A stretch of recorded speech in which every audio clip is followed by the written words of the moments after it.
Assalamualaikum. Hope everyone is doing well. So the topic for today is the ectopic pregnancy. So what is ectopic pregnancy? Ectopic pregnancy is implantation of pregnancy. Okay, so it is the implantation of pregnancy that is outside the uterine cavity, right? Outside the uterine cavity.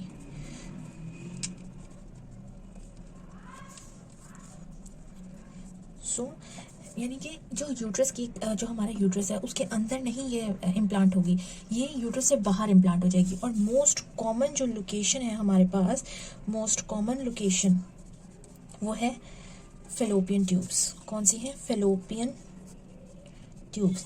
98% cases में यह आपको fallopian tubes के मिल जाएगी। सही।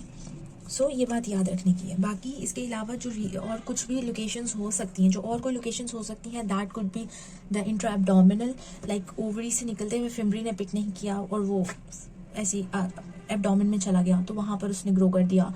उसके अलावा it could be within the cervix, it could be in the lumen और deep layers of the fallopian tube, और it could be within the scars of C section. सही, हर इन जगहों पर हो सकती है, बट मोस्ट कॉमनली ये कहाँ पर होगी? Fallopian tubes.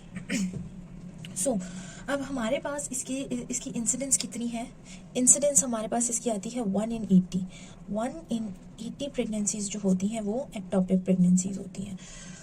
उसके अलावा इसके पीछे रीजंस क्या होते हैं? 3 मेन रीजंस हैं। या तो फेलोपियन ट्यूब डैमेज है, या उसका फंक्शन चला गया है, या फिर जो है कोई आपकी सर्जरी हुई भी, एब्डोमिनल सर्जरी।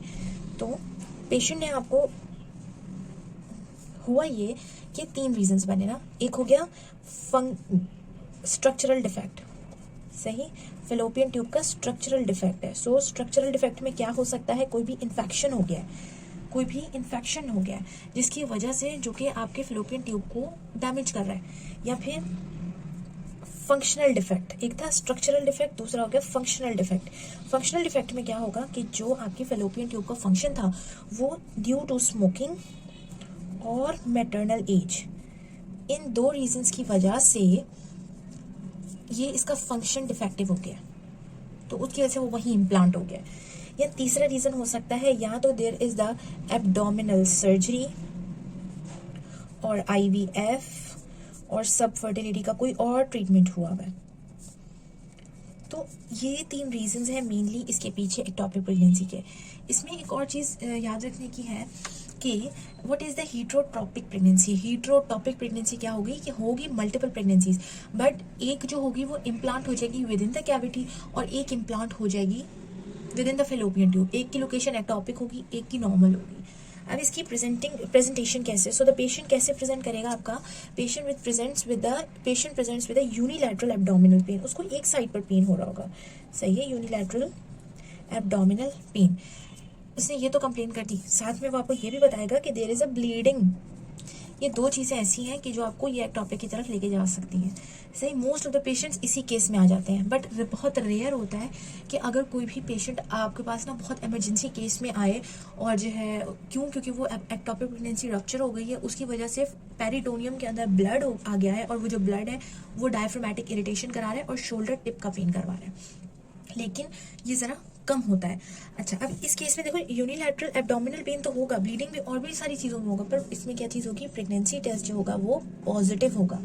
सही, अब इसकी डिटेक्शन आपने कैसे करनी है, इसकी डायग्नोसिस कैसे करनी है? डायग्नोसिस के लिए you will have to go for some investigations. सबसे पहले तो हिस्ट्री के बगैर तो कुछ भी नहीं है, बाकी आप एग्जामिनेशन करेंगे वो भी आपको काफ़ी सारी चीज़ें बता देती है। So history, examination and then investigation. So आपके पास एग्जामिनेशन में क्या आएगा? एग्जामिनेशन आपने कर ली और आपने कौन सी करनी है? एग्जामिनेशन जो होगी वो आपकी होगी abdomino pelvic examination. Abdomino pelvic examination. बाकी जब आपकी इन्वेस्टिगेशंस की बारी आएगी तो आपने इन्वेस्टिगेशंस में क्या करना है? Transvaginal ultrasound. अब ट्रांसवेजाइनल अल्ट्रासाउंड में आपको क्या दिखेगा? 3 चीज़ें दिखेंगी। जो यूट्राइन कैविटी है वो एम्प्टी है, ठीक है, और एडिनेक्सल मास है। What is adnexal mass? Adnexal mass का मतलब होता है any mass that is around the uterus. तो अगर ये फ्लोपियन ट्यूब में होगा वो वहाँ पर ग्रो कर रही होगी तो वो उसके गिर्द ही होगा ना, उसके इर्द गिर्द ही बड़ा हो रहा होगा। सो एडिनेक्सल मास जो होगा वो क्या होगा? इन्वेस्टिगेशन में आपको ट्रांसवेजाइनल अल्ट्रासाउंड आपको क्या दिखाएगा? यूट्राइन कैविटी इज एम्प्टी और एडिनेक्सल मास भी है। सही, एडेनेक्सल मास भी हो गया, कैविटी भी एम्प्टी हो गई। फिर उसके साथ उन्होंने क्या बोला कि कभी कभी क्या होता है कि आपकी जो ट्रांसवेजाइनल अल्ट्रासाउंड है उसके अंदर आपके जो है कुछ फ्लूइड्स के साइन आ रहे होते हैं। तो if there is a fluid sign तो इट मीन्स कि वो रप्चर हो चुका है। बाकी दूसरी चीज़ क्या होगी, क्वांटिटेटिव। देखिए पॉजिटिव टेस्ट कब आता है, जब there is a blood serum, there is HCG in the blood. But हमें क्या करना है, क्वांटिटेटिव एनालिसिस करना है, इसकी क्वांटिटी चेक करनी है कि कितनी है, quantity of beta HCG। So if the HCG, इसमें आपको फिर दो तीन दफा कराना पड़ेगा कंपैरिजन के लिए, जिसमें 48 आवर्स जो होता है वो ट्वाइस हो जाता है इस HCG का लेवल। ये इसका कैरेक्टरिस्टिक है एक्टोपिक का।